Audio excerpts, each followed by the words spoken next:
In Britain, we take pride from living in a fair country. We believe that everyone should be given a chance in life to prosper through skill and hard work, whether as a care worker, shop assistant, soldier, civil servant, or company boss. However, is Britain as fair as it seems to be? How is wealth distributed in Britain today? Imagine the total wealth of the UK is £100. Now, imagine these people represent the population of the country. A new ICM poll asked 2,000 British people how this wealth should be distributed, from those with less wealth to those with more. As you can see, we think it's right that some people have more wealth than others.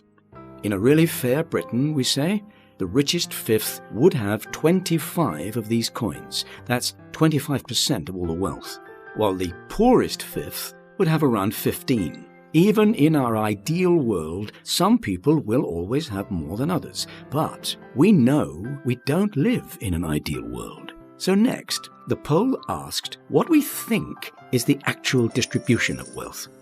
As you can see, the results are quite different. We think that in Britain, the poorest fifth now has about 9% of the wealth, while the richest has more than 40%. That's £40 out of every 100. Doesn't seem very fair until you see what the real situation is. Not what we think it is, or how we think it should be, but how it really is.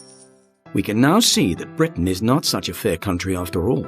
The fact is that the richest 20% have 60% of all the wealth. That's almost twice as much as everyone else put together, and 100 times more than the bottom 20% have. And the richest 1%? Well, they're off the scale. In fact, they have as much wealth as 60% of the population of the UK combined. As for the poorest fifth, if £100 were the total wealth, they would not even have a whole pound. Next to the richest fifth's £60, they would only have 60 pence. That's small change. This is the result of over 30 years of growing inequality. If this trend continues, it will be even harder to call Britain a fair country. Learn more at www.inequalitybriefing.org.